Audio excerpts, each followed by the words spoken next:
தந்தி தொலைக்காட்சி நேயர்களுக்கு வணக்கம். நல்லதை சொல்வோம், நல்லதை செய்வோம், நல்லதே நடக்கும். ஒரு வாழ்க்கையில் நல்லது நடக்க வேண்டும் என்று சொன்னால் நல்லதை சொல்ல வேண்டும், நல்லதை செய்ய வேண்டும்.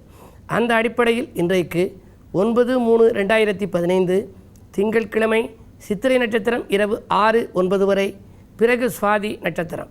இன்றைக்கு சங்கடகர சதுர்த்தி. சங்கடங்கள் தீர சதுர்த்தி என்பதனாலே இன்றைக்கு ஆன்மீக பெருமானை வழிபாடு செய்யுங்கள். ஆனந்தமான வாழ்க்கையை அமைத்துக் கொள்ளுங்கள்.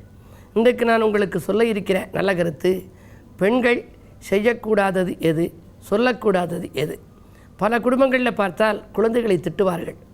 சனியன் அப்படிம்பாங்க, என்ன இந்த இளவு இப்படி இருக்குது அப்படிம்பாங்க, ஐயோ அப்படிம்பாங்க. இது மாதிரி வார்த்தைகள் எல்லாம் நம்ம சொல்லக்கூடாது. சில பேர் வீட்டுக்கு நான் போயிருக்க போது பார்க்குறது, அந்த பிள்ளையை திட்ட போது எருமைன்னு திட்டுவாங்க. எருமைன்னு திட்டினா அது யமனுக்குரிய வாகனம், அதை திட்டக்கூடாது. அதே போல் சனியன்னு சொல்லி திட்டக்கூடாது. சொல்ல சொல்ல சனி பகவானுடைய ஆதிக்கம் அந்த வீட்டுக்குள்ளே வந்துடும். ஆகையினாலே சொல்லுகிற சொற்கள் மங்கள சொல்லாக இருக்க வேண்டும். ஆனால் இதே போல் ஔவையாரும் ஒரு பெண், அவருக்கு கோபம் வர்ற மாதிரி ஒருத்தர் செஞ்சிட்டார், ஒரு காரியம் செஞ்சிட்டார். உடனே ஔவைக்கு கோபம் வந்துருச்சு. கோபம் வந்த உடனே அழகாக ஒரு பாடல் எழுதினார். என்ன பாட்டு அப்படின்னா, அந்த தன்னை தாக்கியவரை நோக்கி அவர் பாடுகிறார். 8.25 லட்சணமே, யமனேறும் வாகனமே, முட்டமேல் கூரையில்லா வீடே, குலராமன் தூதுவனே, யாரையடா சொன்னாயடா அப்படின்னு ஔவையார் பாட்டு. இது ஒரு அற்புதமான பாட்டு. அது திட்டுவதிலே கூட மறைமுகமான வார்த்தைகளை கையாண்டிருக்கிறார். 8.25 லட்சணமே என்றால் தமிழ் எழுத்திலே 8 என்று போடுவதற்கு ஆனா போடுவார்கள். கால் என்று போடுவதற்கு வானா போட்டால் கால் என்று அர்த்தம் தமிழ் எழுத்திலே. அவலட்சணமே என்று சொல்கிறார். 8.25 லட்சணமே, யமனேறும் வாகனமே, யமன் ஏறுகிற வாகனம் எது? எருமை. முட்டமேல் கூரையில்லா வீடே, கூரையில்லாத வீட்டுக்கு பெயர் குட்டிச்சுவர் என்பது. குலராமன் தூதுவனே என்றால் அனுமானே, குரங்கே என்று பொருள். குலராமன் தூதுவனே, யாரையடா சொன்னாயடா என்று ஔவையார் கோபித்து கொண்டு ஒரு கவிதை எழுதியிருக்கிறார்.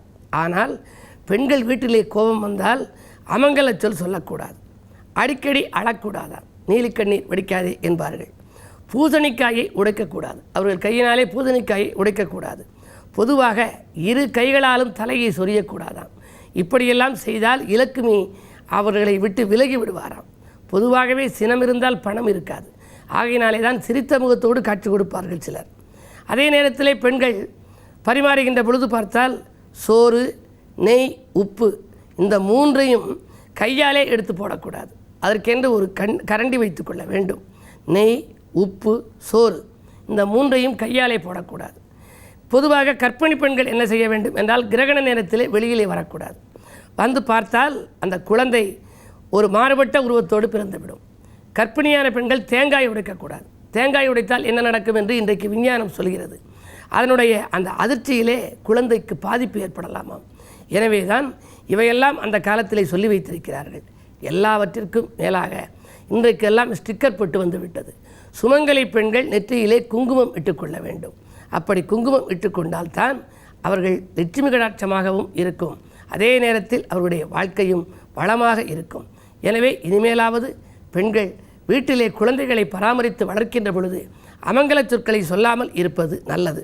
ஏனென்றால் அந்த அமங்கல சொற்கள் உரியேற அது அவர்களையே பாதிக்கக்கூடிய விதத்தில் அமைந்துவிடும். எனவே ஓரளவு கோபப்படலாம், கோபப்படுவதில் தவறில்லை.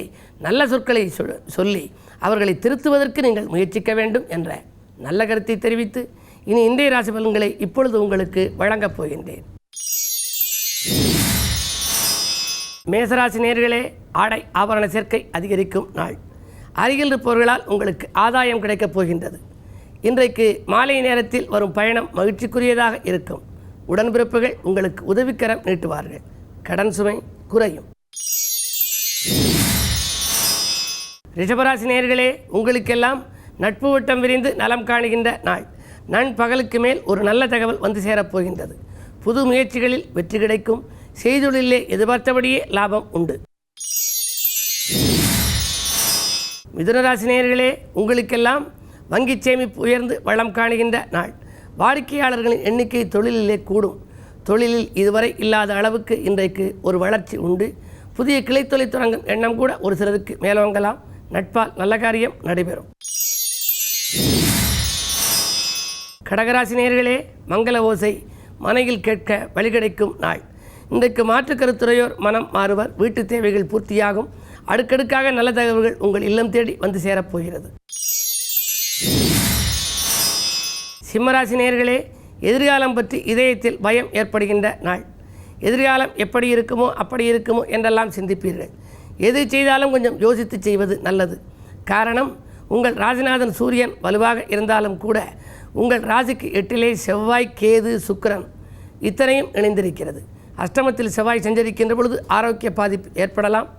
எலும்பு நரம்பு சம்பந்தப்பட்ட வகையில் பாதிப்பு ஏற்பட்டு அகலும். உடன் இருப்பவர்கள் உடன்பிறப்புகள் எதிரியாகலாம். எனவே கூடுதல் கவனத்துடன் செயல்படுவது நல்லது.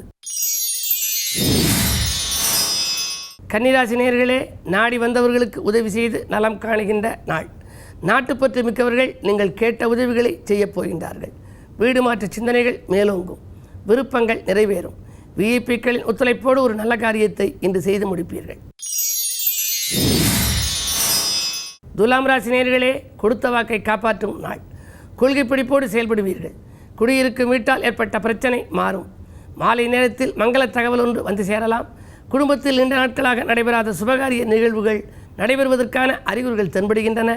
பிள்ளைகளால் பெருமை சேரும். விருச்சிக ராசி நேயர்களே, முன்னேற்றத்தின் முதல் படியில் அடியெடுத்து வைக்கின்ற நேரம்.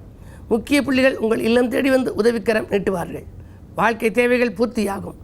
விரயங்கள் கூடுதலாக இருந்தாலும் கூட அதை சமாளிப்பீர்கள். செய்தொழிலே எதிர்பார்த்த லாபம் கிடைக்கும்.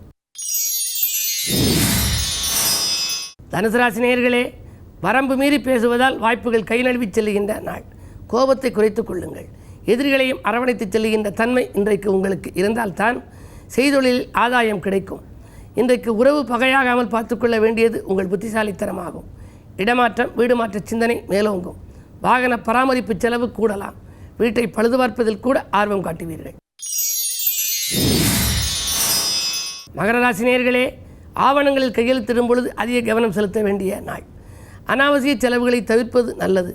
சனியின் பார்வை இருப்பதால் எதை செய்தாலும் கொஞ்சம் யோசித்து செய்யுங்கள். இளைய சகோதரத்திடம் இணக்கம் ஏற்படலாம். மூத்த சகோதரர்கள் உங்கள் முன்னேற்றத்திற்கு வித்திடுவார்கள். வீடு கட்டும் முயற்சி அல்லது வாங்கும் முயற்சியில் அனுகூலம் உண்டு. கும்பராசி நேயர்களே, ஓய்வு நேரத்திலும் உழைக்க முன்வரும் நாள். உறவினர்கள் பகை உருவாகலாம். எதை செய்தாலும் நீங்களும் கொஞ்சம் யோசித்து செய்ய வேண்டும். உங்கள் ராசிநாதன் சனி 10ஆம் இடத்தில் சஞ்சரிக்கின்றார். ராசியில் பகை கிரகமான சூரியன் இருக்கின்றார். அரசியல்வாதிகளால் தொல்லை உண்டு. மேலதிகாரிகளும் உங்களுக்கு இணக்கமாக நடந்து கொள்வார்களா என்பது சந்தேகம்தான். இருந்தாலும் மாலை நேரத்தில் உங்களுக்கு ஒரு மகிழ்ச்சியான தகவல் வந்து சேரலாம். மீனராசி நேயர்களே, உங்களுக்கு சந்திராஷ்டமம். எதை செய்தாலும் அதில் ஈடுபாடோடு செய்யுங்கள். மனக்குழப்பம் அதிகரிக்கும். மருத்துவ செலவு உண்டு. பக்கத்தில் இருப்பவர்களால் சிக்கல்கள் ஏற்படலாம். விரயங்கள் கூடுதலாக இருப்பதால் விழிப்புணர்ச்சியோடு செயல்பட்டால்தான் இந்த நாளை நீங்கள் இனிய நாளாக அமைத்துக்கொள்ள இயலும். மேலும் விவரங்கள் அறிய தினத்தந்தி படியுங்கள்.